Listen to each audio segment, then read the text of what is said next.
Welcome to Mega Maniacs. Today we are interviewing Daniel, and he was a Valor student in 2010, and he also traveled some with Ellen Parsley and Rod Parsley. He played the keyboard, he was part of the worship team, and he would like to share his experience with us today. So please help me welcome Daniel to Mega Maniacs.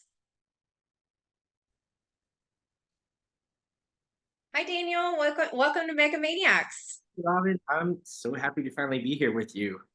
Yes, we are happy to have you. And I know we just kind of talked for the first time a few days ago, but I'm so grateful that you were able to record sort of quickly because I feel like you have definitely a lot to say.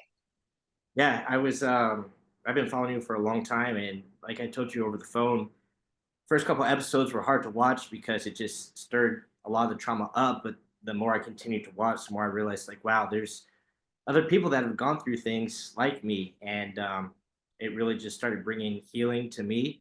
And like my whole goal was just to talk to you over the phone. I'm like, I didn't even care if we did a podcast or not. I just want to talk to someone who was in there that truly like understood, that didn't make me feel like I was the only one or like was crazy or anything. And so I was just very appreciative of the phone call that we had, because that alone just helped brought healing. And this is just to close a chapter of my life, and to move on. So I appreciate the time for this. Absolutely. And I'm glad that you feel that way because that's always has been the goal, is to make sure that people understand that they aren't the only ones, but everybody does have their own experience and um, it affects them, in different ways. And everybody may share experiences at this place, but I think there's not a whole lot of the experiences that are the exact same. And yours, I think your experience just is some of it is some things that the viewers have not heard before. So so grateful for you to be here. And so why don't we start like we start the other episodes, which is how did you because you went to Valor and were obviously a part of World Harvest Church, but why don't you tell us how you initially knew about Rod Parsley and what brought you to Valor Christian College and World Harvest? Yeah. I come from a very long line of preachers in my family, and obviously in the Pentecostal background. And between the preachers that were in my family and even watching Rod Parsley as a kid, it was just like always had that image of that's what I'm supposed to do. And there's just a huge legacy in my family, with ministers, and my great grandfather, Steve Pringle. Basically, he was huge in the Tulsa movement as far as revivals, and even was very close with Oral Roberts and his ministry. And there's different newspaper articles and things. There's a lot of legacy, the word, if you will, of just like that, growing up and knowing what was happening in my family, and just like that's what I'm supposed to do. That's what I'm called to do. And then grow up and see, this minister on TV that almost is kind of like the people that you were told were like, in your family, just that Mhm. charismatic and that charisma, and just like seeing that. And so that is really what was drawing me to the church. And there's this one time I was watching one of Rod's services, and he was pointing to the camera, and he's like, I prophesy that those of you that are in the South, will come to Valor Christian College, and I'm speaking to you. And, was pointing directly to that camera, and just, he does, and just looks into that. And I was like, he's talking to me. This is for me, like I knew this was supposed to happen. And so, um, I wanted to be a pastor. I wanted to follow in that line of my family, and I was like, this is what I'm supposed to do. And so after seeing that clip of World Harvest online, I was like, told my dad, let's go. And so he wasn't gonna just send me to Columbus, Ohio cornfields without like checking out the school. So we went to College Days, and experienced that in 2009. Valor Christian College is proud to present the Contending for the Faith Weekend, March 16th, 17th, and 18th, with Kenneth Copeland, among the most respected gifts in the church today, known worldwide for preaching the profound word of faith. Isaac Petrie, a powerful young preaching ministry unlocking the hidden truths in the Word of God. Clint Brown, one of the most anointed worship leaders and pastors today. Brian and Jen Johnson of Bethel Church in Redding, California will lead an extraordinary evening of worship. And Rod Parsley, used of God to restore a nation, revitalize a civilization, and rescue a generation. Plus, starting Thursday, March 15th, experience campus life firsthand at Spring College Days at the School of the Spirit. The Contending for the Faith Weekend, March 16th, 17th, and 18th. Go to rodparsley.com for all the details. And so I don't know if they still continue to call it college days, but that's what it was for us. You know, it's basically like a revival weekend for students that are wanting to be a part, you know, of the school. And I think they call it VIP weekend now, yeah, rather than college days, but it's essentially the exact same thing. yeah, sometimes they would even have people visiting. Sometimes they would stay at the dorms, I think, and just experience the whole, you know, campus life. And at this time, Valor was still at the old church buildings. So like there's like three buildings like side by side. So we had Hmm. to, you know, drive by the cornfields and everything to get there. It wasn't like at the church. And so we experienced that. And Miss Lisa was leading the chapel worship. And I sat in the class, the book of Acts. And I think Pastor Ronnie Harris was teaching that class at the time, or at Okay. least they like he wasn't there when I got there in 2010, but he was preaching that class. And then so it was like him preaching that and Elder Bender teaching his class. And then just what Miss Lisa was doing with the praise team, like that alone, like if she would have just sang the whole time, that I probably would have been there like the next weekend, you know? Yeah, Yeah. she's phenomenal. Yeah. Yeah. And so like me as a musician and a keyboardist and a praise and worship leader, like that drew me even more, you know, because I went to school for pastoral leadership, but you know, I've been playing music, you know, for years and years and served under several ministries and played for them. And so that was kind of like the icing on the cake. And so that following year, August 2009, is when I moved up to Columbus, Ohio, you know, and Okay.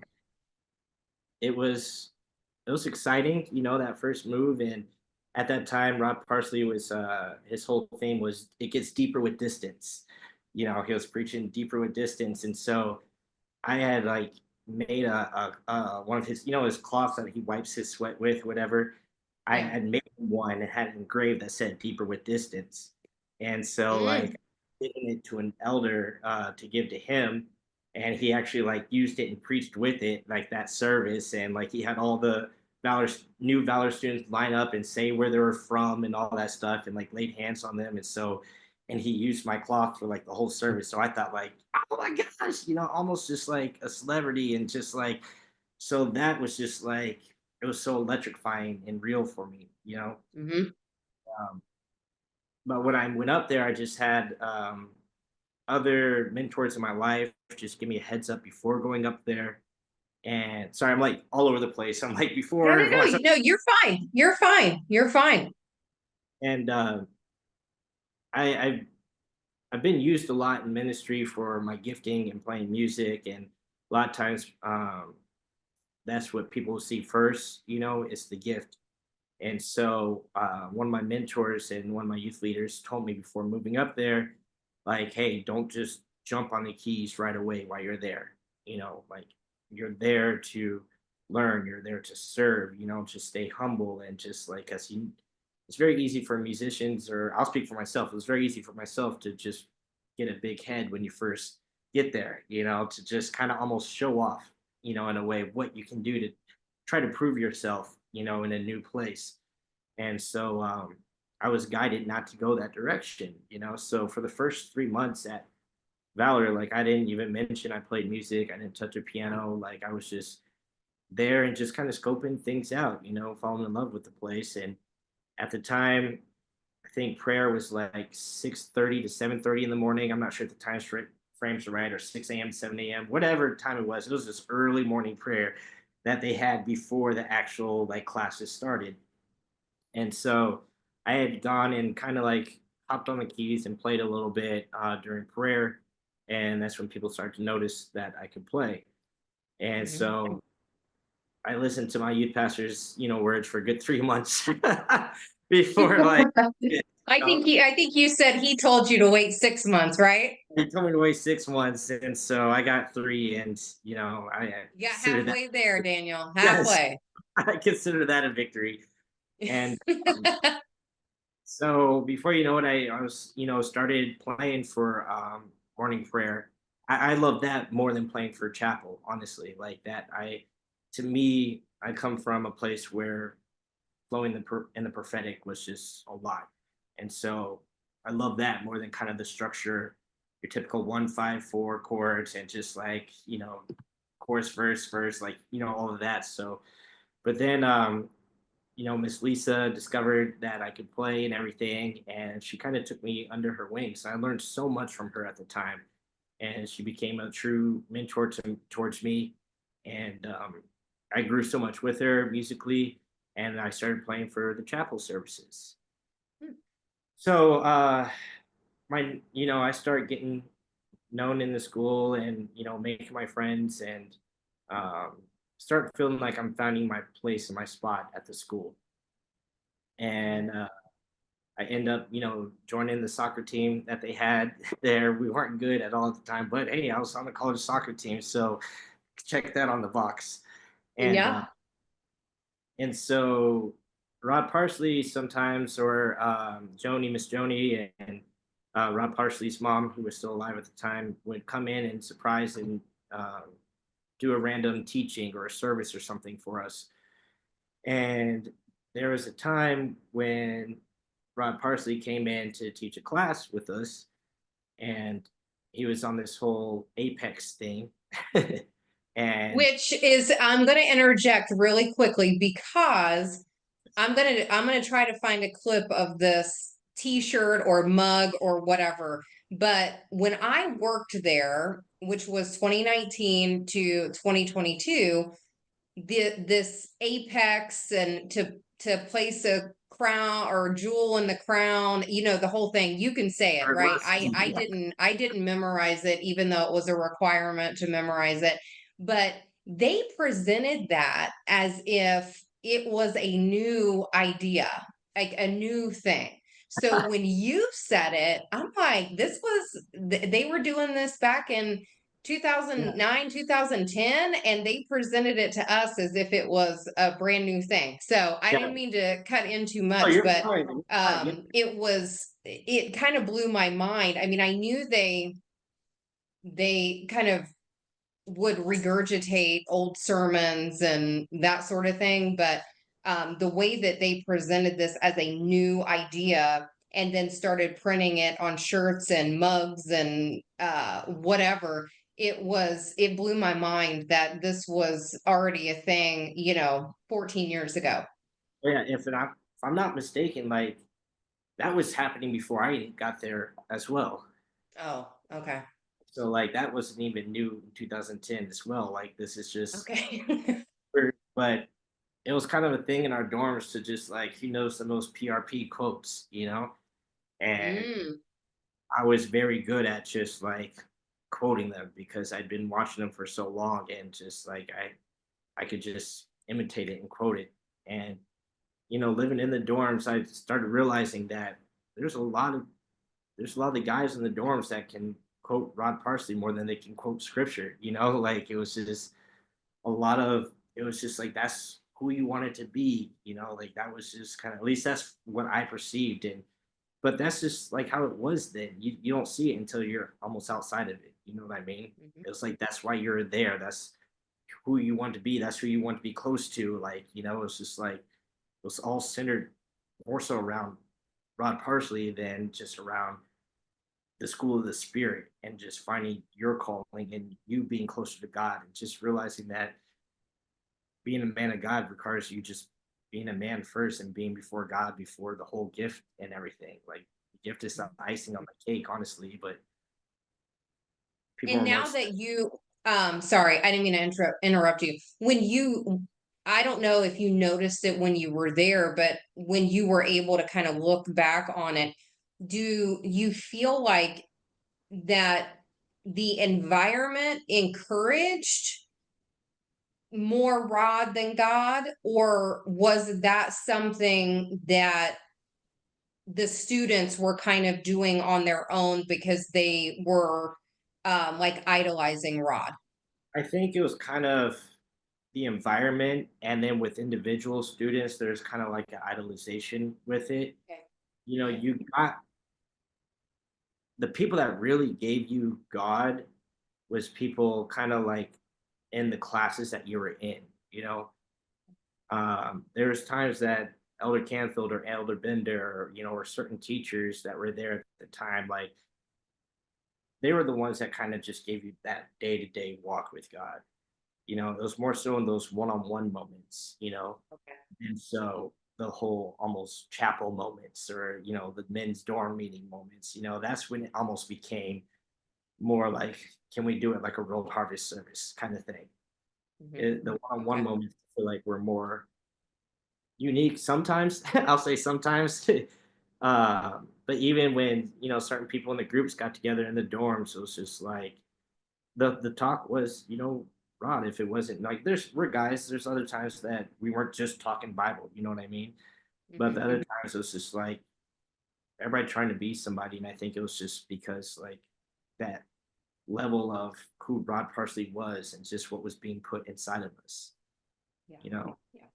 So to be Okay. that, you know, we're giant slayers, and we're under, you know, our covering is the giant slayers, and everything just, you know, who we're covered by, you know, we're covered by Rod and his anointing, and just all of that, you know, more so than the Holy Spirit and what he is inside of you, I feel like.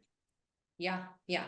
Well, and that's been echoed by, you've been following the podcast. That's been echoed, really even from people that were there like in the early 90s, that it was, even if it wasn't necessarily being said, because Rod was up here and everybody else was down here, that it was, you were always, especially young impressionable people that were wanting to be in ministry, they were striving to emulate Rod rather than the focus being on God. And so that's really why I asked that question. I kind of already knew the answer, but wanted to hear it, from your perspective, because I think that people can have their hearts in the right place, but when you're surrounded, even if you don't necessarily agree with everything that's being said and done, when you're surrounded by it, it's really hard, not to kind of fall into that conformity of, well, they're doing it, so I'm going to do it kind of deal. So, Exactly. Exactly. so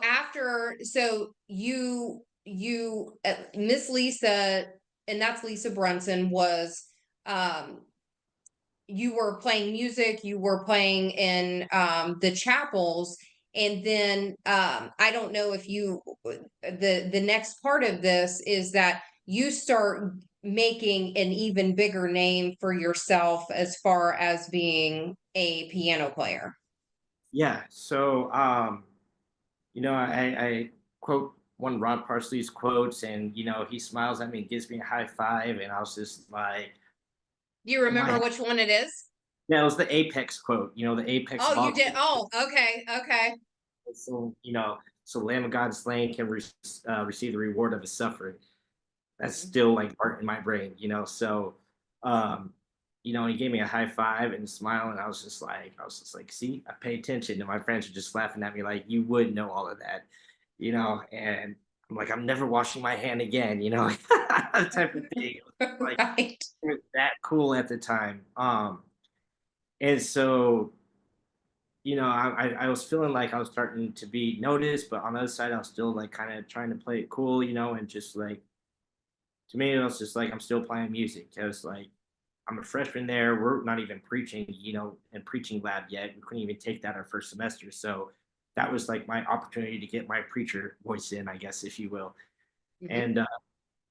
And then like we had this, we had morning prayer one morning, and the morning prayer ended up lasting like 7, 8 hours, and we uh we just like it kept going and going, and they end up canceling all the classes. Even the professors were in there and praying, took over the mic, they started praying, and you know people were shouting, and like there's even like a 33-minute clip on YouTube, I think. It's on like posting like people just shouting, and I'm playing on the keyboards, someone's doing drums.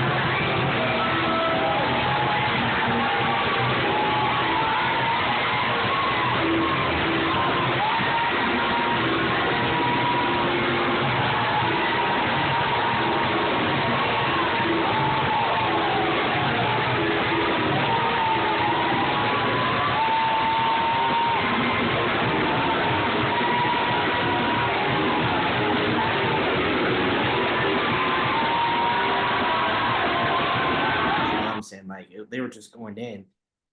And I think like before after that prayer, there's like a chapel service where Mother Parsley preached for that chapel, and she wanted shout music. And so I started like playing the shout music, and she wanted me to raise the key. So we raised the key. And she wanted me to raise the key, and she's like waving her hand over the keys. And so like I'm like, we're gonna keep going, I guess, until I run out of keys on this keyboard. Well, after that, I guess she requested me to travel with her and to play with her. So I traveled with Mother Parsley in a couple of local churches that she preached at. And so I was just like, wow, like I'm traveling with Mother Parsley now. This is pretty cool. Like, look what I did, type of thing. And so now there's summer break is coming up, and I'm here they're in Columbus, Ohio, and we got basically introduced. So I say me, but me and a couple other people at the school that played instruments or sang, uh, got linked up with this other ministry during the summer that basically, oh my gosh, I'm jumping the gun. I didn't even talk about what happened in Chicago with my father's Yeah, ministry. yeah. I thought that there was like Yeah. there was a whole other. That's okay. That's okay. I'm going to tell you, like I tell everybody else, when people actually come on, and even if we've talked before we do the interview, there's always going to be a little bit of nerves and things like that. But when you start talking, a lot of times it will spring up memories that you kind of forgot were even there. But then, it's when you finally get the chance to talk about some of this stuff, when you feel like you either haven't been able to talk about it, or if you have, like that people didn't really understand, or they couldn't really see your perspective and feel what you went through. When you finally have, the opportunity to do that, it's like it all just comes rushing out, and you're like, oh, I forgot this and I forgot that. So that's totally normal. So yeah, go into the was it Chicago or was it Indiana? It was Chicago. Okay. Okay. We'll flip it and reverse Okay. it. So we were Rod Parsley had done this Apex tour during the summer. During the summer, we were, it was like a 90-day tour, So you and didn't go home for summer break. right, I Okay. just and I think he took like remnant dance team with them, and like basically some musicians from the college, and basically it was kind of like almost a campaign to basically recruit people to come to the school, plus Okay. like Come to Valor. Okay. he did like book signings, and basically was hitting um, churches like in his network and stuff. And so it's basically a summer tour. And during that tour, I think, yeah, he was in Indiana and had done a service. And me and a few friends had asked if we can basically drive over to Chicago to do a service for my father. And it was basically like we were done with the Rod Parsley service. So it's like I think we had like off night and we were gonna meet them at the new location or meet them back in Columbus. I think like we were done and supposed to meet them back in Columbus. And so we got the okay for it, like be safe, we let them know where we were just for my dad, like, okay, cool. So we And do your this. dad is a minister, so you were going to the church, going to his church to do some worship. Yes. Okay. Yeah. And so we had done that and it went really good. We got caught in a blizzard and it was just like crazy, but like basically made it back to Columbus, Ohio. And that's where we got in trouble. And basically we made it back and um we were basically already told like heads up, like Rod Parsley's gonna be wanting to talk to you guys about this. And so we basically go to a meeting room and I believe Elder Bender was there and a few other people. I think I forgot the other lady's name that used to work closely to him. But Tweet was I it think Tweet Joanna Ridgway? Okay. and Rod Parsley wasn't there, but he was on basically the speaker phone. Okay. And we basically got like just chewed out for doing this and asking like, why are we doing this? And, if we took an honorarium for it and basically like, who are we to go minister and like leave what he's doing? And basically like, are we just using his college name and his anointing pretty much to do this? And we pretty much almost got like kicked out of the school for doing that.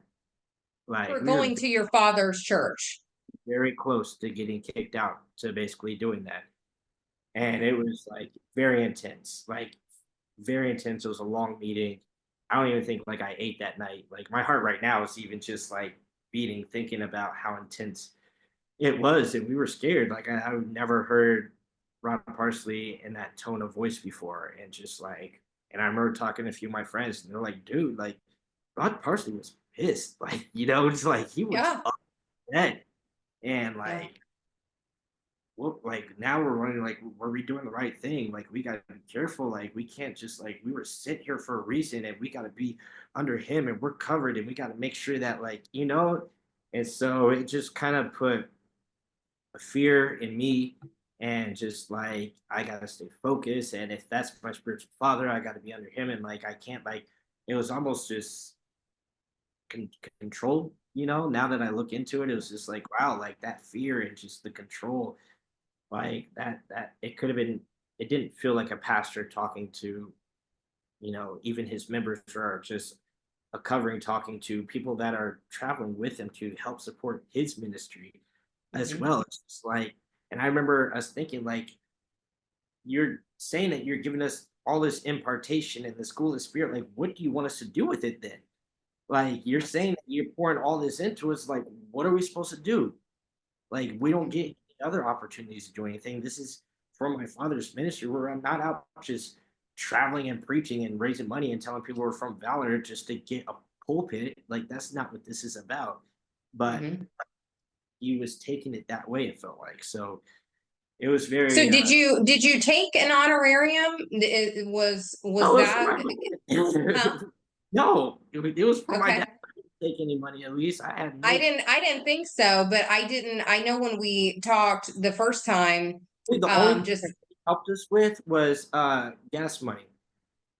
okay, gave you some Yeah. gas money so you could come see. And I'm sure that you were excited just to visit your dad, Yeah, even, I haven't seen him like, hey, like I've been in Bible college sitting under this great man of God.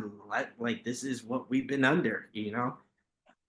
And it's almost yeah. like this is what your tuition money is going towards, to see that. Hmm. Um, but no, like anything that like they gave us food to go and just like to help out with gas and like it was crazy. And like the reason why we got stuck is on our way there, one of our cars caught on fire in Gary, Indiana. So another person had to pick us up to drive us to Huntley. We did the service. And then by the time we got back to Gary, they were closed because of the blizzard, so we had to wait and then drive back. So like we explained, and the whole time we were in contact with the school, letting them know exactly what was going on, and where we were, and like so it was just like it wasn't like no one knew what was happening, and it wasn't like we just left without permission either. Right. Wouldn't have just got off a tour bus or some other random state to just like go and just Mhm. like it wasn't like that. Yeah.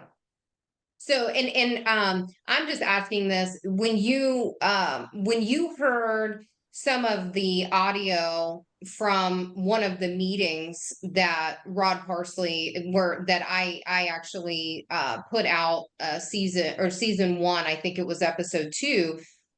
What you heard in that meeting, did that remind you of how he talked to you guys, or was it Like not that bad? Was it worse? like it literally it took me back to that spot, like that tone of voice Yeah. and everything. Like I almost felt like he was talking to me again. Are you being smug with me? No, I'm not. I'm saying whatever you Don't! say. I'm not being smug. No, I'm not. Don't! I'm not. One more person grins at me, one more person smirks at me in this room, it will be the last one of you that does it. The money that is being spent in this room is obscene for what I'm getting. Obscene. I hired people to run entire sections of this place, not hold their hand through a baptism. Much less what I just went through. Are you ever going to learn not to backtalk me? Because it's been a year and you still haven't learned. Oh, okay. And it wasn't just like that room that I felt that, but the times that I've been on the pulpit with Rod Parsley, there are times that I've been on the breakthrough set with Rod Parsley, and they're not airing, or Rod Parsley's telling the congregation to shout, and then he turns around and just chews out the praise team or the musicians or the camera people, their microphone people, because they're not getting something right. It took me back to all of that. Like, I was just like, he's still doing this, Mhm. And at the time, it's just like when you're there, you're just like, oh my gosh, like you can't make him upset. Like, you really think like you're doing something wrong. Like, you got like, it was almost like my view is like, if he's upset with me, then I'm out of the spirit. Almost like I need to check myself to make sure, like, am I out of line? Is it really me, type of thing, because of the way that he's reacting to things? Yeah. And just even on the pulpit, I remember like he would just be upset and just like put the mic down, turn around, and just literally you could see his body movements, just like really yelling and just like then turning right back around, and somebody runs, somebody spins, somebody waves, somebody dance, somebody clap, and it's just like, but you're expected to smile and keep playing in the spirit, while all of that is happening, and it's really emotionally draining. Yeah. It's a lot. Emotional roller coaster. Yeah. Yeah. It's a So lot. after that happened, did you and the others have to do anything to like get back in his good graces, or were I mean, you guys kind of put right back into what you were doing before? we were allowed to basically continue the tour. I believe like definitely like rules were set in place about like leaving on weekends and like signing out and like where we're allowed to go, type of things. Um, like basically they had to know exactly where we were going, and curfews, stuff like that. It's a little bit, I think, more stricter, at least on me from what I remember. So yeah, that was crazy. Yeah. But it It's- was, we did it because the experience of being able to travel with Rod Parsley. Yeah. There were times like me and a buddy would just like he wouldn't he was gone from preaching from Road Harvest for a while because he was traveling other places, and like we missed him so much, we like looked up to try to see where he was preaching, and like drove to like West Virginia, I think, to just like be there and wore our Valor shirts, and he noticed us, and like was so happy we were there. It was on a Wednesday night and had us basically do this whole book table. And by the time we leave, it's almost like 11:30 at night. We have to drive back, go to class and prayer that next morning, and it was just like, but we did it all, the pastor was just so happy you were there. And, just to be noticed, it was just like that, just to be noticed by him kind of thing. Yeah. Yeah. Well, and that's funny that you would mention that, because it was okay for you to leave and come to one of his, events, but if you wanted to leave when you didn't have any other obligations to go see your dad and, play some music at his church, that it was, you're almost getting kicked out. Yeah. Yeah. Wow. So, and is this at the point where you kind of start traveling more with Rod more than Ellen Parsley, or Yeah, were you it's like kind of doing things for with, both? with her, it was just a few services. I think I did like 2 or 3 services. But with him, like we did that whole Apex tour. Okay. And then so that allowed me to kind of like really get close with, Miss Lisa, and just, even seeing Rod more often and stuff like that. And there's a time I was like, it made me want to get back to where I was kind of just wanting to play piano by myself. And so I had gotten access to the church to just go in there at night when nobody was there and just play on the piano, on top of the pulpit. I'd play on that black piano and just kind of just be me. And song I wrote called a place called Dwell. It's inspired by Pastor Rod Parsley. He's been preaching to us how to dwell in his presence, and we got Miss Zany singing with us, and Mr. Chris, and I'm Daniel. Here it is.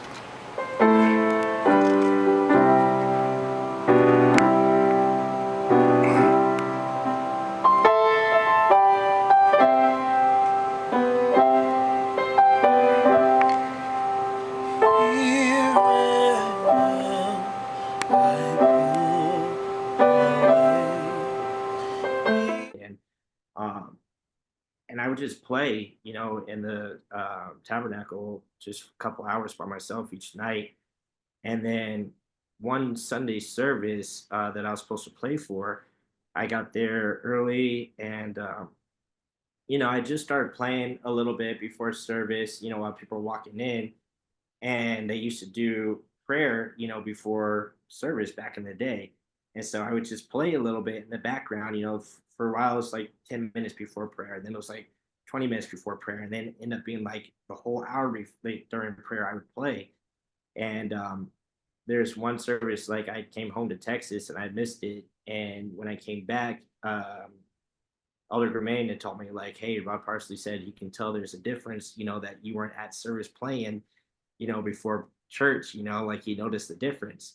I don't know if that's true or not, or if he was just saying that, like, but it definitely made me feel some type of way, like, oh, he notices. And Mhm. so during the Dominion camp meeting, like, and they did prayer, like I got to play for the whole time, like with, so in my head, it was like, wow, I went from like just playing at nighttime with nobody there to now like there's 3,000 people here and I'm just playing for prayer, and like, wow, look at like maybe God really is doing something here with me and stuff.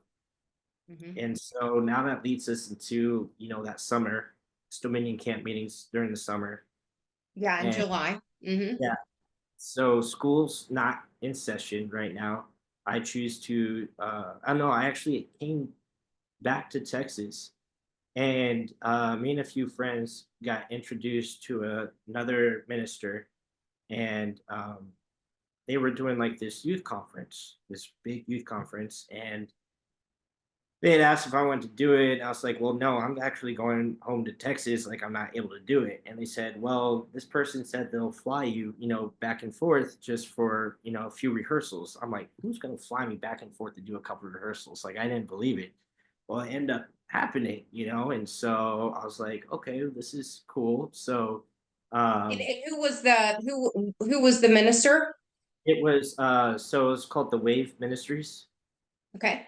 in Columbus, Ohio. And so they end up doing this conference during the summer, and Rod Parsley, there's a couple of us from the Bible college that participated as far as musicians and a few singers. It was during the summer, and it got, basically brought all the way to World Harvest that this was going on. And that's when like stuff started to hit the fan and ceiling, and it did not go well at all. Basically, like a line was drawn in the sand, and it was like I basically had to pick sides with things.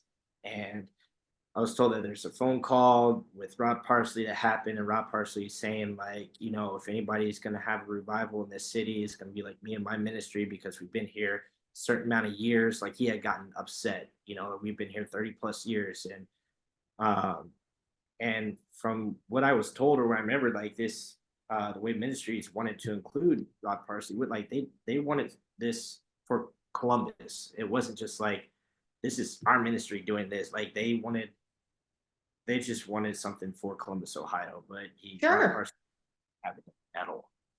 Mhm. And And I think you mentioned that Michael Redd was also a part of this yeah, ministry, which he's pretty famous in Columbus, Ohio, and he they were trying to again bring the city of Columbus and whoever else that wanted to have a revival, trying to get them to come together, and it wasn't just segregated to just their church and their members, but it was open to anyone, and they wanted you to be a part of it.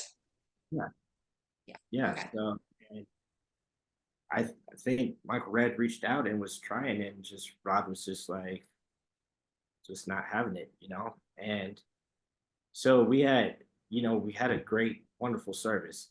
Like the service it was for a weekend. It was phenomenal. Probably one of the best services I've ever experienced.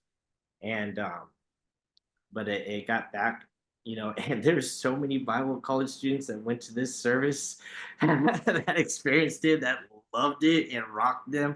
I think that's what made things a little worse too, was just how many because like they went, and the service went so good that in August they did a like a 1 or 2 night service in August, and then we did one in September. So it wasn't like this thing that's happening every weekend. It was like once a month, and basically like we have to make a decision. Like basically the ones that were playing for this, Rod was not having it, and it was like Rod does not want you playing for this. Like, this is, we need to stick to what's happening at Valor. We need to stick to one, leader person, like, one father, one mentor, like we're under Rod Parsley, and at that time I was just like, man, I started seeing the cracks in Valor and from what I experienced personally. And so like from what was happening there compared to the freedom that I felt at the Wave at the time, it was making it very hard, And at the time, I only had 8 months before graduation too, so it was just like, what do I do? And so during that time, I was having a little bit more one-on-one conversations with Rod. He made himself more available to me, and so there's one time after service, like I just went up to him. It was cool. Like I was just able to approach him at any time after this. It was, which had never really happened. I was like, Right. "Hey, Peter, are you gonna come to our soccer game on this day?" I forgot what day it was, and he's like, "Oh, well, you'll have to text me." And he's like, "I'll come. You got my number, right?" And I was like, "No, I don't got your number." But now, like, I say it out loud. I'm like, "How in the world, like, am I supposed to have your number? You already know I don't have your number." Like, what kind of question is that? And so, like, Right. Or he you gave could me say which phone number because he's got all those burner phones, right? yeah, You so didn't like know about that, but yeah. my number. I'm like, no, I don't have your number. So like he gave me his number, and I remember like being in class, texting him the day of our game, like, "Hey, Pastor, just make sure like our game is today at this time. Are you coming?" He said, "I'll be there." And I thought that was like the coolest thing. Like, oh my god, I'm texting Rod Parsley in the middle of class, like and he came to our game. And I remember people being like, Rod Parsley's never come to a soccer game. Like, some people were like, does he even know we had a soccer team? Right. And he came out to the game, and it's because like I texted him, and like, but like looking back, it's like I realized that it didn't feel genuine. I felt like it was just like because he was wanting something from us, like wanting. Like I don't feel like the reason why he was wanting us to stay and stuff was it didn't come from a father or pastoral type of place. You know, I don't know if it came from a jealousy place or like it just didn't feel right to me. Mhm. There's times like he would just like he used to drive by the dorms all the time, and like one time he came in the dorm and had a seat like in the couch area downstairs, and like I got to sit with him and he had the doors closed, and like we talked for a little bit, and he trusted like me and a friend to go pick up Clint Brown from the airport one time. And that was kind of a big deal. We were told like, don't really say anything, Clint Brown. You're there to pick him up, and this is the man of God.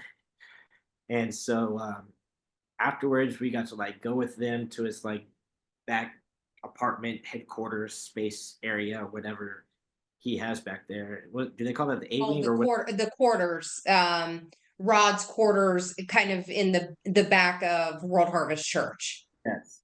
Okay. And so I remember being back there and being told like, hey, like this is an honor to be back here, and pretty much like what you hear back here kind of stays back here type of thing. And I just remember just almost seeing Rod Parsley for like just as a man at that time, like just hearing him as he was. He just like I had him such a high pedestal from just the TV and just why you went to the school. Like it just everything just started like just almost seeing him for how he really was type of thing.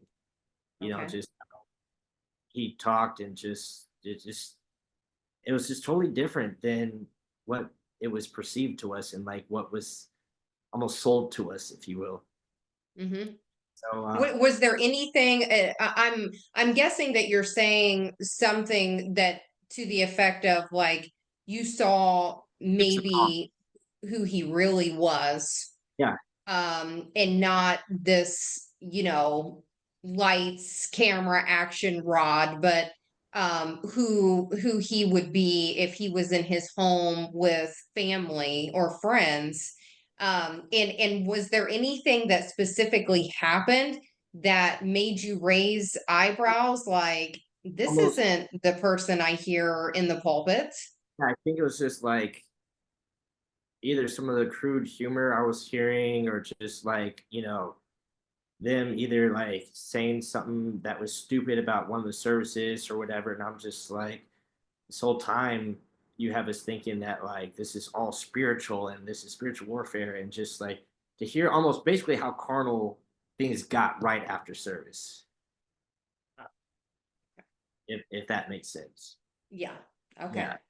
Where as opposed to like, I've been to some of the smallest churches and you meet with the pastors afterwards and it's just nothing but love and servitude and just like, man, this is what God, like, I don't know, it was just like different. It was just different. It just made Mhm. everything else still kind of feel fake and religious to me when you were outside of when the cameras are on or the people are around you. Okay. These 18 people that this other so-called department here has made such a god-awful screwed up. How could you plan anything so stupid? um so after that I just like I really was fighting with what to do, like I have 8 months left. Do I really want to be this preacher that I came up here to like that I looked up to that I wanted to be? Do I want to fall in this same, I guess, family path of ministry and like all I really was seeing ministry for what it really was. Mhm. And I was not liking it, and I remember Michael Red asked me, well, what is it that you really want to do? Like, what do you think God really called you to do? I'm like, and it just hit me like being a teacher. Like, I just love teaching. School was so hard for me. Like, I didn't know I was graduating high school until the day before graduation. Like yeah, school was difficult for me. I was in, um, you know, special education classes and speech therapy. And so, like, the teachers that changed my life were the ones that were just so patient with me and learned how to meet me at my level and teach me and coach me and actually believed in me. And it's just like to be able to do that is what I remember wanting to do. But it was just like they're always kind of hand in hand, like preacher, teacher, like, but it was the being in front of people and feeling so important in front of people and the lights and playing music, like that drew me to ministry a little bit more, and just like passing down that family name and then, what was happening at World Harvest. So I had to really do this huge soul search of um my motives, I think, for ministry was number one. And then also what I was really seeing what the mega church ministry was about. Did I want to have like be in a minister alliance under this person? No, I did not. Like it was not right. And it stressed me out so much, Robin. Like I missed probably like 4 days of school. Like I was so depressed. Like my friends would come and check on me, like, hey, are you going? You have to go to class. And I was getting such bad headaches, and I didn't even want to go to Bible study on Wednesdays. But they used to make people basically go around the dorms to make sure, like, hey, you have to be at church on Wednesdays. You have to be at church on Sunday mornings and Sunday nights, because we had church on Sunday nights back then too. So it's like when those church doors are open, you have to be there, and they will come to the dorms to make sure, that you're there. And it was just like the most difficult time for me. And so the one person I really connected with at the school was Elder Bender. And I felt the safest talking to Elder Bender about this.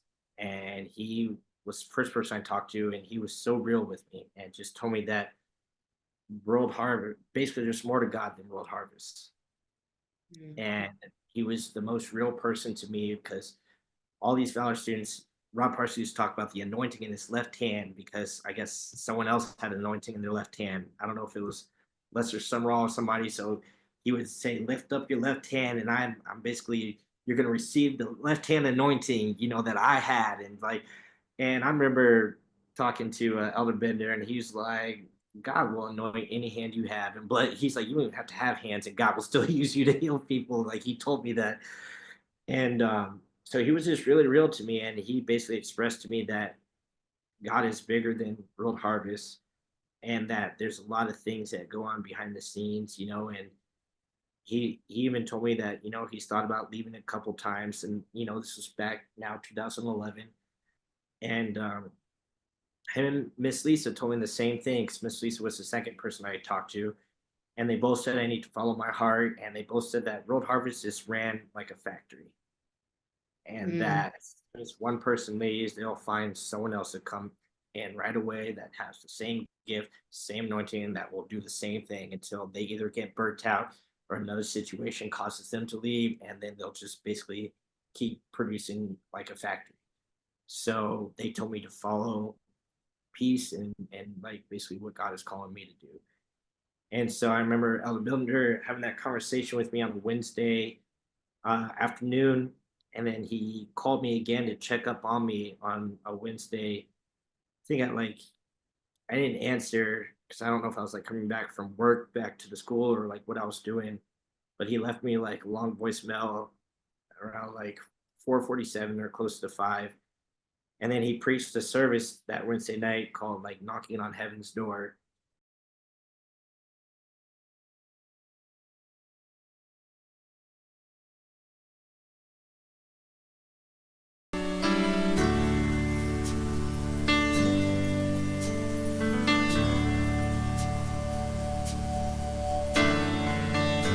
I want us to have our own sign this year. Here's what I want it to be. I want us to have a fist up like this, knocking. And here, every time you see somebody going by, this is what you're saying. I'm knocking on heaven's door for you. I know your life on earth was troubled. Only you could know the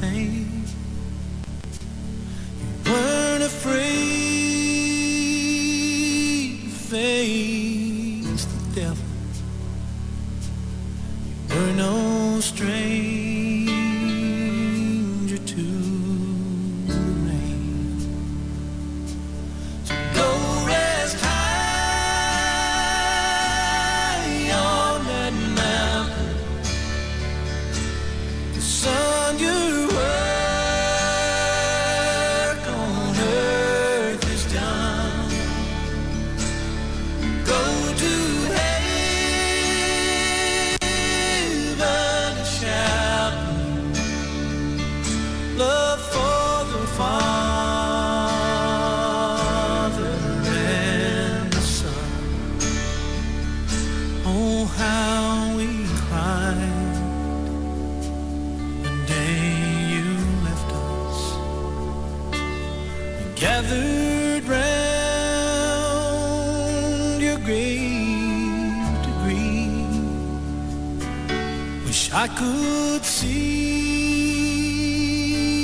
angels' faces when they hear your sweet voice sing. Somebody needs to lift your voice and thank God for the ministry of Elder Tom Bender. Son, you work on earth is done. That was the night that he got in that motorcycle accident and he passed away. I think over by where the old college was, and Yeah. close by his house. And so that was very difficult for me because like he basically poured all that information and just wisdom into me, and I took it very hard. You know, I saved that voicemail on my phone probably for like 4 years. Oh, Yeah. And so like I remember like we all got text messages that night, and at that time I basically was like transitioning from leaving the school to now living with Pastor Danny, who was basically like the pastor of the Wave Ministries. So like Michael Red was kind of like over it, and then you have like Pastor Danny who's kind of like pastoring it. And so I was okay. basically in transition at this time, and I was staying with Pastor Danny, and I got this text message. I was like, Elder Bender's in the hospital. We need to be praying. Like someone hit him in a motorcycle accident. I think my soccer coach was like behind them, so like he was on the scene as well. And and then obviously we got that tragic information late that night or like early next morning. And I remember first thing in the morning driving to the site, and like I picked up one like the reflectors from like his motorcycle, and like just held on to that because it just hit me so hard, and just having that meeting and then dealing with like a huge decision, like am I staying at the school, am I not staying, and then just like am I letting family down by not doing this, am I letting myself down, am I really hearing from God? And then like here's Rod telling me, like giving me all this basically all this attention now, and it's just like, and then you have pressure of friend, like it was just so much at the time. So I decided like I'm gonna leave, I'm gonna listen to my heart, I'm gonna take the advice of like Elder Bender, Lisa, and just like really follow God on this. Like I even got a tattoo for Elder Bender, it says Nazarite on there because he used to always preach about Oh, Nazarite. yeah. I Yeah, love that. in honor of him. Um, What a and great man. Just to interject, I obviously never had the pleasure of meeting him, but in everybody that I've talked to that knew him, I feel like I know him a little bit, but I just to hear the stories, you can tell what a great man that he was and how loved he was by anybody that came into contact with him. it was amazing, and everybody like at the dorms, like we would just look forward if we heard he was doing a chapel or if he was preaching Wednesday night. It's just like, okay, now I'm excited, like about going to church. That's how it was. And so I decided to leave the school, and they did a candlelight service for him at the dorms. And so I drive over to the dorms to be a part of the candlelight service. That was a big deal for me, obviously, because of what I just shared with you. And so this is now probably almost a week or so after I'd left, and they have the candlelight service. And while we're there, excuse me, and I'm holding my candle, I get approached by one of Parsley's armor bearers at the time, and I'm basically told like, "Hey, like I hate to do this, but they're basically asking me to leave the campus." And this is right in the middle of like the candlelight service, and that I'm basically no longer welcome on campus grounds, and that basically like my friends, I shouldn't be in contact with my friends anymore, and like, but if I want to continue to send in my tithes and offerings to World Harvest Church, I can continue to sow into the ministry, but this is just how it has to be at the time. And then I go to find out later on, like I would still meet my friends. I'm like, okay, like at the time I was just like, I was hurt by that, and I was actually really shocked. And I just didn't stand up for myself, back at that time. I was just like really taught to just like, I don't know, I just didn't stand up for myself, and I was trying to obey leadership, and you're still under that kind of obey leadership kind of thing when you're there. Well, it's that honor, it's almost like an honor culture where Yeah. you've been kind of ingrained with that you don't speak unless you're spoken to. You stand up when they enter the room. You don't there's no confrontation, even if you know that you're right and they're wrong. You just do what you're told. Yeah. And also like, I know I remember feeling scared, like you're scared, when you hear that, you're also just like, and plus my emotions with everything going on, like it's just like, so I was just like, okay. And so I thought to myself, I'm like, well, if I can't go on campus, I still want to see my friends, so I can at least meet them at the Waffle House, and catch up with them, or meet them at the Chinese buffet that we used to go down to all the time over there. And then they found out that that was happening, and basically told my friends that like, hey, like you can't be hanging out with him. I know a few of my friends were threatened, basically like that they were going to get kicked out the school if they were associated with me, and I pretty much just got like my name got slandered basically at the dorms and at the school. I lost a lot of very, very close friends at that time, and that devastated me. Like I was more broken over that than anything else, I think, um, over there. Like it wrecked me. Some friends I thought I would have for a very long time, and it just like it was very hard. So Well, I'm sorry that they treated you like that, because it's heartbreaking, even just hearing you tell the story and the experience, because you can feel what you can imagine you felt like. And then, the friends that you had are disconnecting from you. Like, this is Scientology, not a church, right? I mean, it's very cult like in how they operate. But it's a shame that anybody would ever be treated like that, but especially at, a church. yeah, and even being told that at the timing that they told me, like it was just like, That's horrendous. Absolutely. I mean, the fact that you can smile about it now, because it makes me sick to my stomach. yeah, Like I could cry for you right now, because it's heartbreaking. It's just heartbreaking. So I'm sorry if they never said it. Well, I'm saying it to you. thank you, thank you. I've just learned to it is definitely a trigger, and just like trying to move past that, and just wondering, that's when the depression came, and just wondering like, did I do the wrong thing, what's wrong with me, and just like going into all of that. And so it just, and then it just led down a very dark path, at that time in my life, like a very dark path. Yeah. Yeah. So you ended up at the Wave Ministry, right? So how did that go? I mean, obviously you're struggling now with, not now, but at the time you were struggling with everything that had just happened to you, whether you were making the right decisions. if you're out of God's will, and it sounds like some depression and some other things. So how do things then start to go at the Wave? I think at that time, like the wave was a good distraction for me. It took things off of me. I really felt like they took me in. I was feeling really safe with them.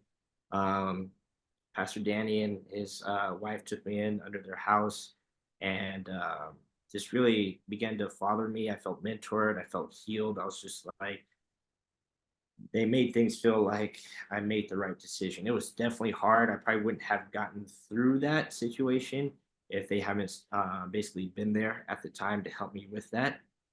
Mhm. And I got very, very comfortable with them. And after probably a year or two goes by with them, I was very comfortable enough with them to share some very intimate details in my life about certain struggles that I had been experiencing, even like in the dorms at Valor Christian College, with other guys there. And um, basically, like I had told you over the phone, like there's what people don't talk about in the dorms is how many guys are experimenting with other guys in the dorms.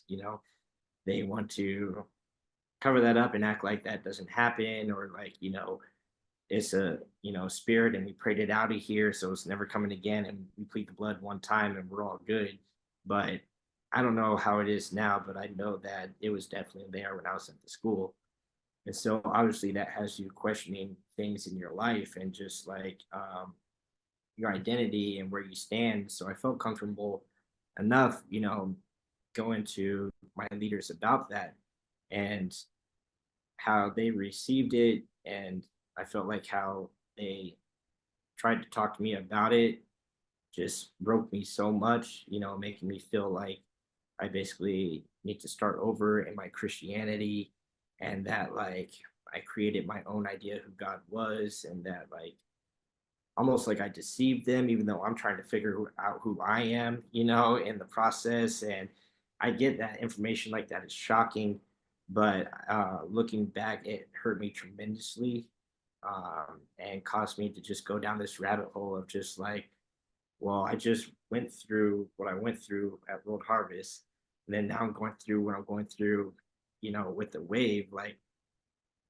if this is what Christianity is, if this is what church is, like I am done. Like my brain, my spirit, like I just can't handle it anymore. Like, what is the point? And that took me down a very, very dark path of just like drugs in my life and just going about things the wrong way and trying to find my purpose and trying to find almost affirmation in my life through just found myself in bars and stripping and just doing things that were completely opposite of what I was brought up to do and like what I was in ministry for. And it's just like, because I was so hurt from that, I went as far away from that as I could, because it was just like, if they told me that everything I had, because in my head, I'm like, well, a year ago or 6 months ago when I was playing for your ministry, like I'm still the same person. So when I'm giving you my heart and telling you things, now all of a sudden, like I don't know who God is. And like I created my own idea who God is. And it's just like now I'm not saved. And I don't have the Holy Ghost in me. And it's just like it broke me tremendously. And it made me have just all these arguments. Every time I tried to pray, it was just an argument with God. I'm more so arguing with myself. I couldn't even like talk to God because I was just arguing with the voices in my head of all the men that have been preachers in my life. Just like you hear so many sermons and different versions of interpretations of the Bible. And it's just like, it was just a cluster of just ministry and brainwashing and just trying to figure out my own path and who I am. And it's just, I got lost like completely. Yeah. That was a lot. Wow. Sorry. And no, I mean, it's courageous to come on the podcast and speak out first and foremost, but it's even more courageous that you're being very transparent here in what you're saying, because I can guarantee you that you're not the only person that has gone through something like this. and to feel like as long as you're, this cookie cutter version of what they think that you are, then you're anointed and you're saved and you can work for this ministry. But then when you are going to them, and not for them to say, oh yeah, you're doing a great job, you're going to them to have a real conversation about things that you're struggling with, and I'm sure there was more to it than just talking to them about your sexuality, but for them to just turn away from you as if you're still not a person, you still need compassion, but you're looking to them to have a real conversation and mentor and counsel, and you went to the people that should have been the right people. Yeah. It wasn't like you went to some Joe Schmo to have a conversation with. You went to these people that had given you an opportunity in ministry when you were shunned by World Harvest, and they seemingly turned their backs on you too. Yeah. And it was like they still told me, like we love you still, and like you're still our son. But it was like I basically was sat down, obviously, from ministering, and it was basically like I'm having to start all over. We got to start from the very beginning, and like that, all of it was just like what was hard. I felt like they didn't just sit me down. I felt like I got shut down, and that's the difference. You can say that like I'm your son still, and like we still love you, but like being shut down and just how it was received and like what you guys had said, like it broke me. I feel like that conversation could have been handled differently, and because of that, there's no way I was open to basically receive anything else from their ministry. I can't sit down and basically go through another 10 years of trying to be mentored by someone again, and like I'm not going to like repeat all this again, and also just try to be someone that I'm not, and try to like basically people please, I guess, if you will, Yeah. and I Yeah. didn't want to be fake. It was hard for me to sit there and be fake, and I knew that again I had to be true to myself, just like when I left World Harvest, I had to like, and so that's definitely what broke me with that. So you went on, how long was the span that you went on as far as the drug use and like stripping and kind of living I called in I called that it world? 7 year tribulation is what I called it then. Okay, okay, okay. And then what happened to, because you're a teacher now, you're doing what you wanted to always do.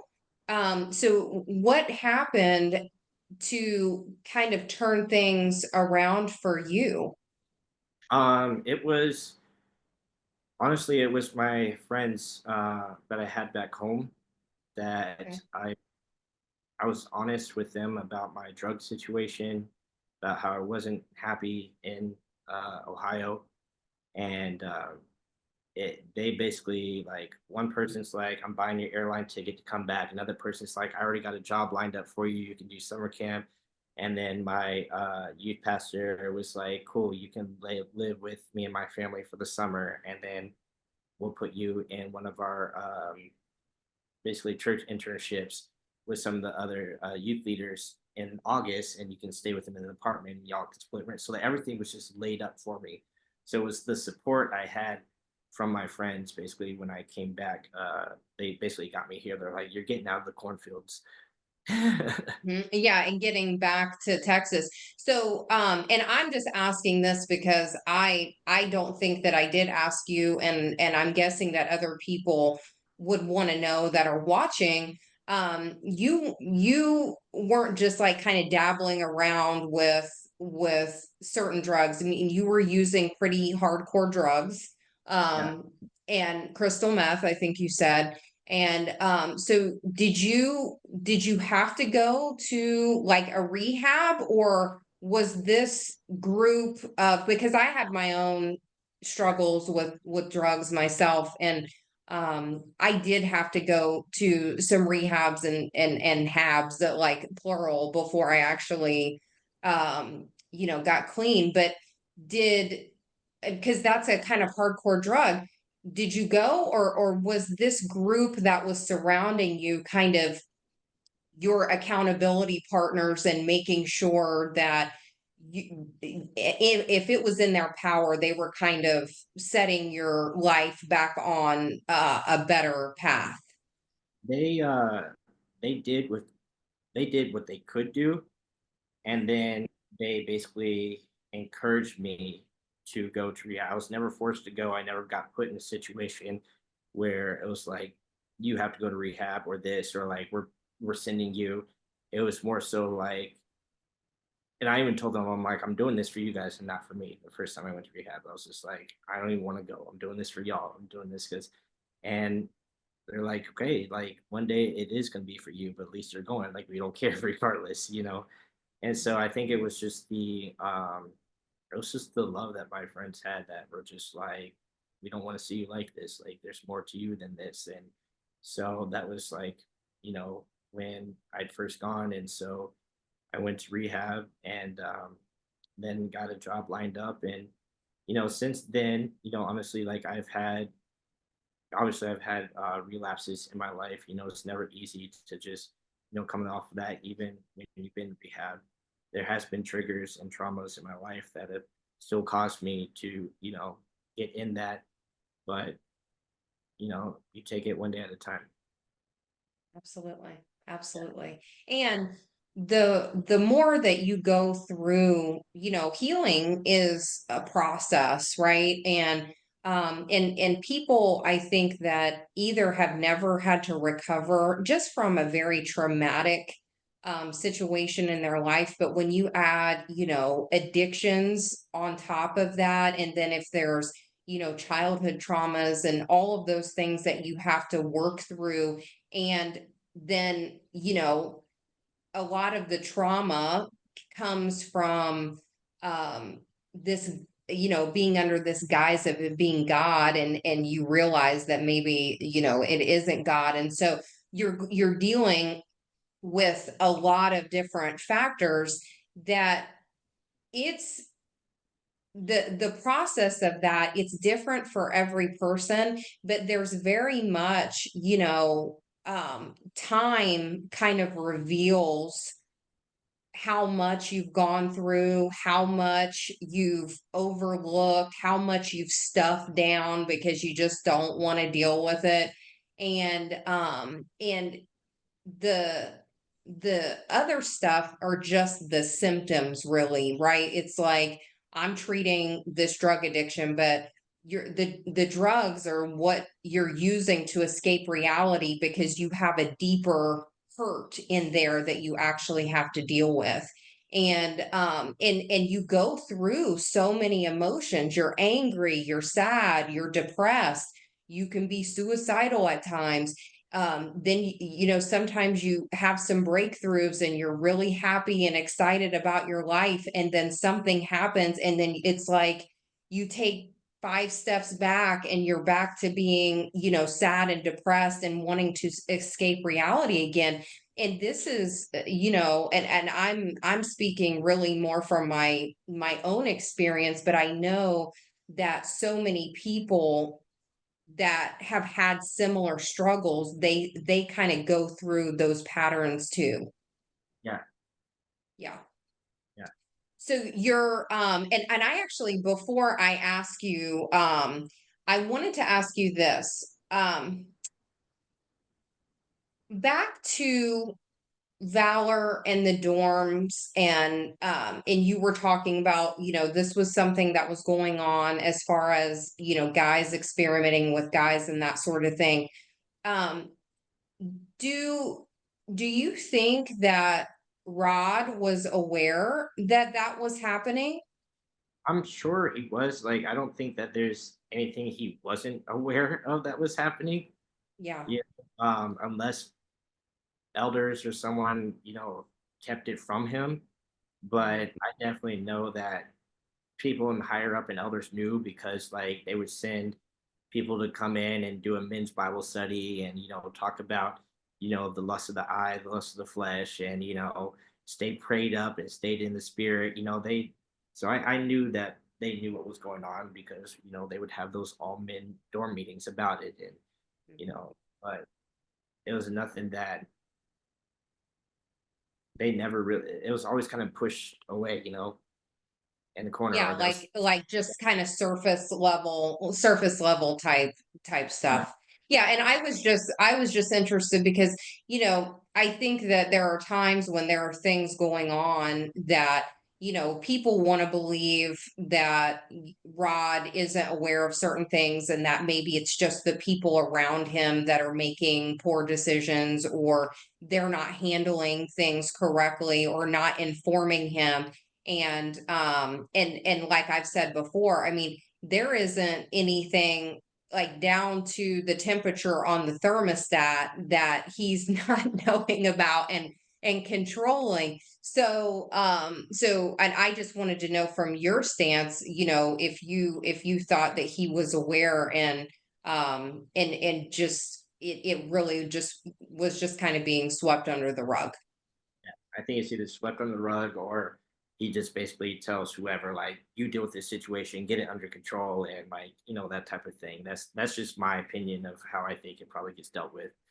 You know, Well, otherwise, yeah, yeah, with it, no, and I don't know. yeah. As an adult now, I And just see and it so much different. yeah, yeah. And so you're obviously in a much better state these days, right?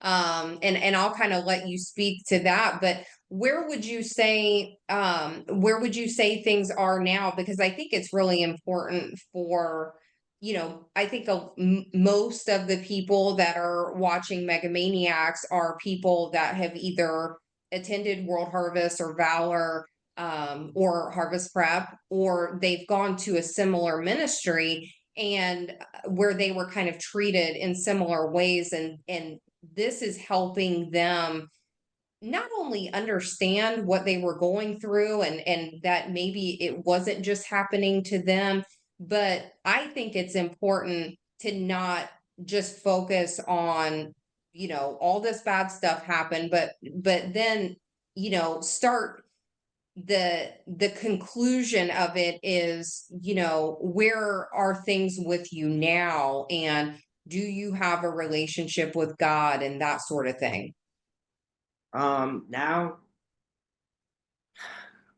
if we're gonna keep it 100% real, now I do have a relationship with God. I do have certain things that it's still hard for me to pray about. It's still hard for me to go to church, because of what I've experienced at World Harvest and other churches. There are certain preachers that I'll hear them do certain things or say certain things that are just like, come on, man, like, you're not being real, or them framing messages to just fit something that's watery, that's, so they can have more people at their church. Yeah. And so sometimes churches are a trigger for me, to be honest with you, but I'm not going to keep that from my faith, and keeping just like my personal relationship with God. Um, there's certain things that he's just working on with me, that I'm just taking it one step at a time. I'm learning that the things that I thought he was concerned about, he's not concerned about. What we were taught in almost Bible college and legalism and stuff, that it's just like there's so many other things that like God cares about in my heart than other stuff. And so um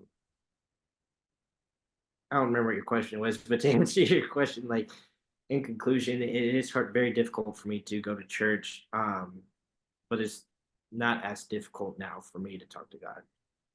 Um, it's definitely difficult when I have certain traumas or triggers, because I just want to go back into what's easy, or like maybe just like ignore it at the time, so I don't have to like just whatever can take my mind off of not talking to God because I don't want to deal with it, or because I still hear those other voices in my head, or what I was taught, because like what's ingrained to you so much at World Harvest and just the theology there, like that doesn't just get washed away very fast. It still affects certain ways that I pray, or certain things that I think, or certain ways that I even view myself.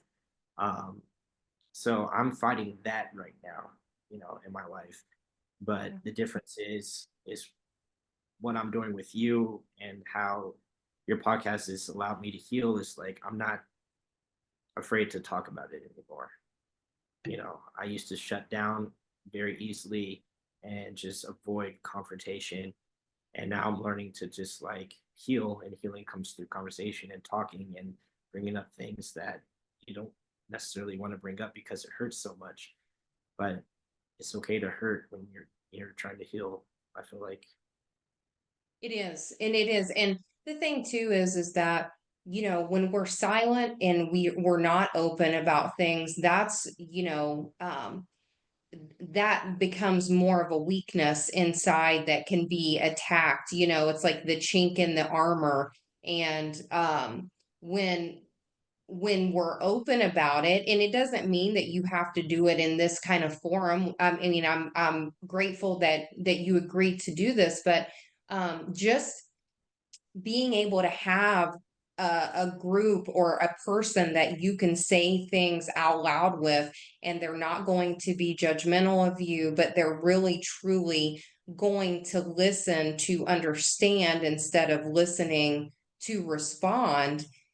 Then it's not hidden anymore, right? And because those things keep you bound. When you're silent about them, they stay in the dark. When you start shining a light on them, you're not you can't attack me for going to jail or dropping out of high school or being a drug user, because I'm telling you about this, because God saved me from those things, right? And my life is so much better now because of it. And so it kind of turns it from being something that people and the enemy can use to deter you and make you feel bad and keep you bound. And then now it's being used for, look where I was and where I am now. Like, God has really kind of brought me out of the pits of hell. Yeah. Yeah. And the fact that I'm even able to talk to you about this, like this whole journey is something that I have just pressed down for so many years, so many years. And just like to be able to say this to you is just like, it's just amazing. And it's just like, it goes to just the safety that people have felt with you, and just even what I feel with you, and able to share all this, and just what your podcast is doing. And like I said, it's like, has nothing to do with who Rod Parsley is or whatever. Like, I'm just sharing my experience and how I felt, and just like, this is for me. I can care less, if whatever happens with them. But like, this is for me to move on past this, and like, I won't be traumatized anymore. I won't be triggered anymore. Like, it's just like, I can literally just wash my hands and walk away from it now, and just start that next chapter. I feel like. Absolutely. Well, you're going to have a lot of people now that are cheering for you and praying for you. And because this has kind of become like a community of people, like a support group for people that because you can understand. Yeah, you can understand, because I think it's so hard to, if you were not there, or you were not kind of seeing some of the behind the scenes stuff, some of this stuff is hard to believe. It's like but reality is stranger than fiction oftentimes. And there's so many people that have been hurt and walk away more broken than when they came, and that's a tragedy, and it's got to stop. And uh this helps people. It's helpful for you in your own right, but you're also helping other people, and I appreciate you for doing that. Awesome. I really do hope it helps. And like I said, thank you so much for the opportunity. And I hope more and more people just feel safe, to come to you and to just get the healing that they need, in their personal lives. Mhm. So to know that. Absolutely. So yeah. Is there anything that you wanted to talk about that we didn't hit on, Daniel? Yes, there are a couple of things I guess that I want to go back to and touch up on now that you mentioned it. And it's basically, I guess, the steps and the paths that I took when I left Road Harvest and Rod Parsley and the ministry that took me in afterwards. And to be honest with you, I got a little nervous when you called them out by name, when you called out, Michael Redd and, how he was an NBA basketball player, and Pastor Danny, who actually is like, his right hand man. And it made me nervous a little bit because of, calling him out by name and that he's well known. The 23-year-old in me got intimidated again. And I felt the trauma and the triggers again. It's like I got scared again. But as we continue to talk, I just realized like this is what your podcast and what this platform is about, is the healing process and not being afraid of this stuff. And so like I appreciate you doing that, because it's like you're ripping the band-aids off of things that I've just been trying to suppress year after year after year. And clearly, like, some of the choices I've made, it's not working to continue to do that. And so like, yeah, being with that ministry was great, almost like the honeymoon phase, if you will, because like we were in our own revival, and um we were being blessed with certain things, and blessed spiritually and financially, and like, things were coming our way. But the safety that I felt when I came out to them or told them that I was confused, in my sexuality, and how the way that they responded, and how I just didn't feel safe anymore, not physically, but just safe spiritually, and them as my mentors. I think all of that could have just been handled a different way. And when I look back, it's just like, I moved to this, new state by myself, Columbus, Ohio. And it's just like I went from, in a small time frame of like losing Elder Bender to getting close to the Parsleys, and then like making a choice of like, do I want freedom or do I want almost legalism, but being close to the name of Rod Parsley, and like still being able to do, play on Breakthrough and play in services and travel with him. And it's just like almost like that church fame, it's like, do I want that or do I want freedom? But then even in the freedom, I'm with this well-known, multi-million dollar basketball player, but like at least it's not as legalistic as World Harvest was. And so I went to that, to where I felt so safe to tell them the inner parts of my heart of what I was struggling with, at the time, and trying to find direction of how do I deal with this? Is this right? Is this wrong? I've never felt like this. Like it was just such a safety, to where being told that like I need to start all over in my walk with God, or like, I created my own idea of who God was, and they question if I even have the Holy Ghost. Like all of that, just like, it was like, why try anymore? Why bother? Like if this is what church is, when you're in a small church and like you look up to the mega churches, and then you see what the mega churches are really like, and so you leave the mega church to follow someone who says we're not legal. Like it's just, you're just done with it, and that's what led me down, the path of just that first drug I ever tried, which we talked about was crystal meth, and going into this, the world of stripping. And it's just like, if man is just gonna use me for my gift and ability to play music, and then sit me down from my gift because of things that I'm questioning, then it's like, why use my gift at all? Let me try something else to try to find affirmation, and love. So I used my body, and Obviously, that didn't get me anywhere good, but at least it felt a little bit more real than what I felt at the church. I wasn't hurting as much. And that's what I told myself, mentally. And that's where the drugs came in. It's just like it was taking away that hurt and the trauma and the pain. And it was just like, because it was a lot. It really was a lot. And it's just like the more I was hurt, the more I would use. The more I would use the drugs, the more I would use my body. Like I just wanted to take all of that away and just run. And I wasn't running from God, I was running from church. And that's why at times it was hard to pray. It was hard to seek God because it's like you have so many voices in your head of different ministries that are preaching different theologies that you not even sure how to pray, or like, do I pray this way? Do I pray that way? Do I pray that I'm already delivered? Do I pray for deliverance? Am I doing the wrong thing? Am I doing the right thing? And it's like, it's not like I haven't tried, going to God and like trying to pray off the gay, if you will, or like I've fasted, I have prayed, I've gone to counseling, therapy, I've been baptized so many different times, trying to get rid of this. And it's like what changed in my life was God said, when I feel like He told me, when you're real with me, I'll be real with you. And it was just like me, like, God, this is who I am.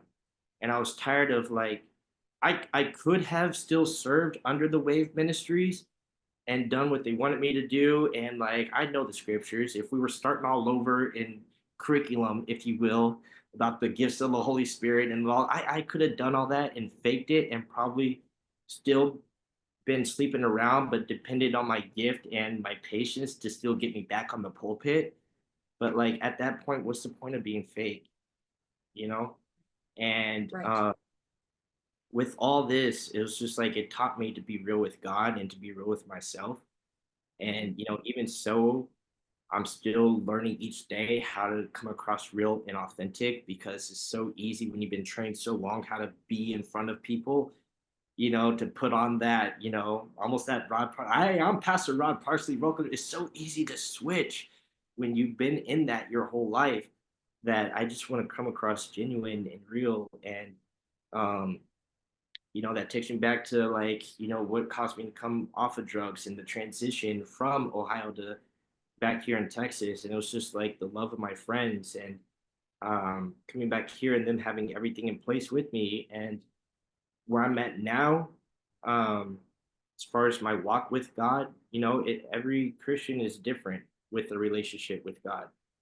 And I have a relationship with God, but I don't want to leave any viewers or anybody like speculating, rather I'm questioning my identity, or I don't want them assuming, or I don't want to come across deceitful. But like, I have had a partner that he has been supporting me so much through this process. And even so, like with a relapse that I've had years ago, like the night that we met, and even while we were dating, like I decided to, it's just like love has cost me, I've chosen love over, drugs. And it was like that time that we met, it's just like I wanted to get my identity back, and I quit cold turkey the night, the time that we met. And it was just like I know I can do it. And he's been so supportive, even in, coming on the podcast and just my journey in Christ and going to church and just realizing things. But I know that many people have their different opinions and their views, what the word of God says. And I know all of that. But like I said, like it's my walk with Christ, and I'm choosing to take it one day at a time, like I do everything else. But as far as like where I stand going to church and everything, some of that is still triggered. And a lot of that does come from these mega ministries like World Harvest, like things that I experienced at the Wave in Columbus, Ohio, that I think is the easiest way I can protect myself, because sometimes I feel like going to church will trigger me, and I gotta do what I can to just stay healthy mentally, emotionally, spiritually, and in my soul, so I can continue to be the person that I need to be here on earth.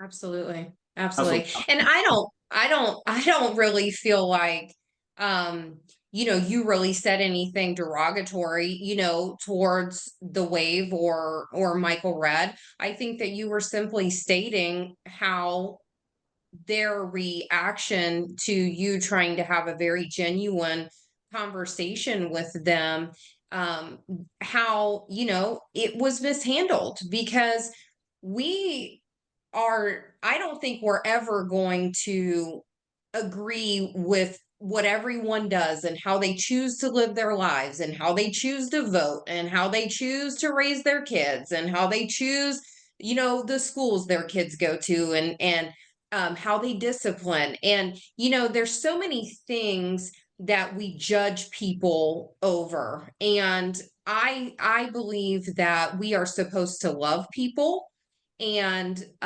we can love people and disagree with them. But I also think, I always, for me, I always kind of questioned how God loved me. And I'm just going to speak from my own personal experience. I always questioned how he loved me, because I don't think, I just never had a good example of what, like, a good fatherly love that was protective and was not abusive.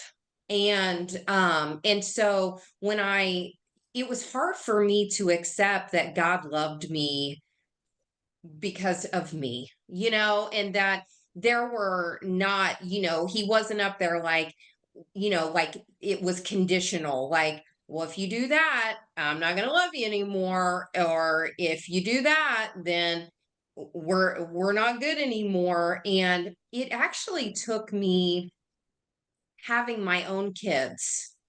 And I have an 18-year-old and I have an 8-year-old. And now that I have, a grown son, technically a grown son, I don't always like his choices. I don't always agree with his choices, but I don't ever stop loving him. I don't ever stop wanting to be close to him. And I believe that that is how God loves us. And again, like you said, people have their own views. They know what the Bible says about certain things and what it doesn't say about other things.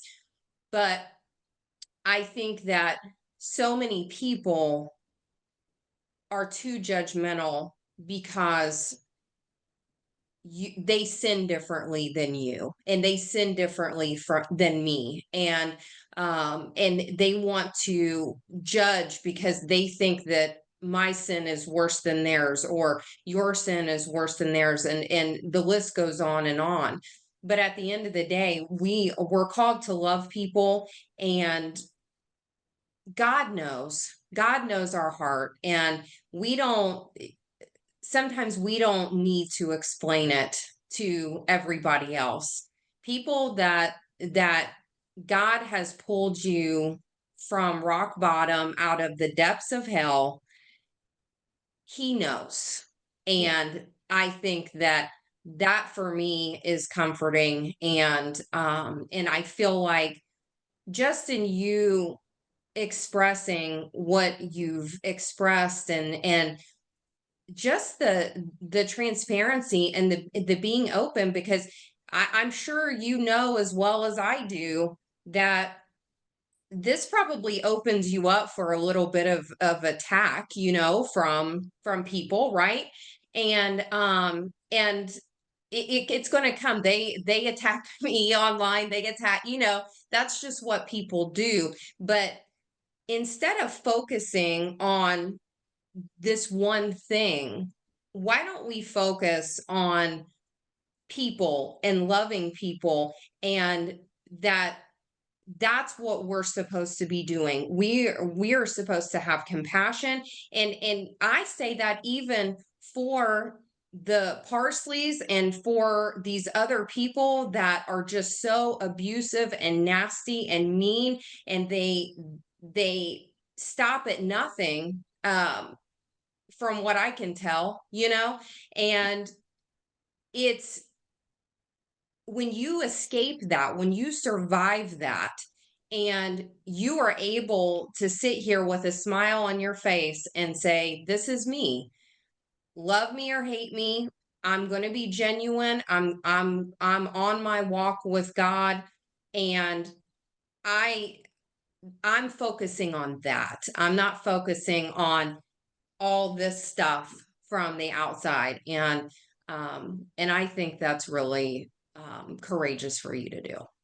Thank you. I probably wouldn't have been this courageous if it wasn't for the safety I felt on your platform to do it. So like that just goes to show just how amazing you are and the gift that you have to bring people in that have been so hurt and broken and traumatized that they feel so safe to do this with you. So like I know that you've gone through a lot also, but like you're creating a space for people like me to share our story. And if this just helps one person, regardless if they've been at World Harvest or not, or if someone just like so happens to like see this, episode randomly, like I just hope that they know that they're not alone. Like people go through a lot of stuff, but God is with them regardless, of what other Absolutely. ministries or whatever, or whoever, could be their parents or whatever, says to them. Like you just got to take it one day at a time and just keep it personal with God.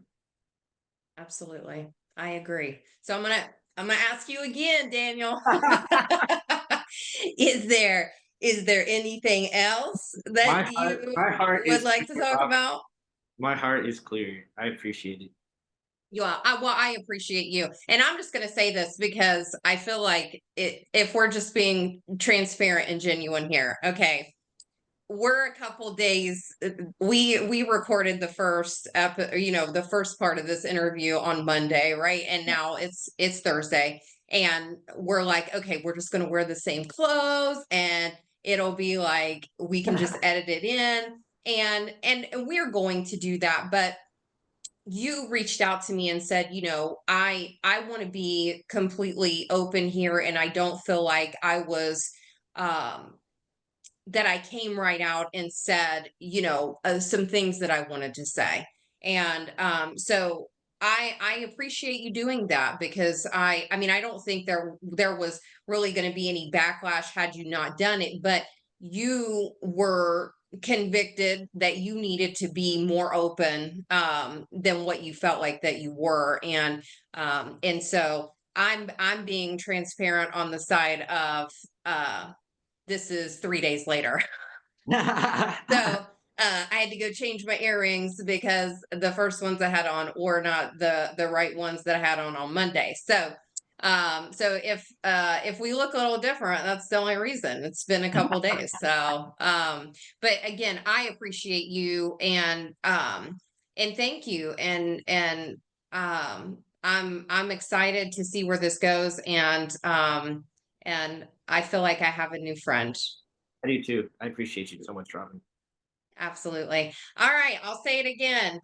Thank you for tuning into Mega Maniacs. Please like, subscribe, and share, and we will see you next week for a new episode.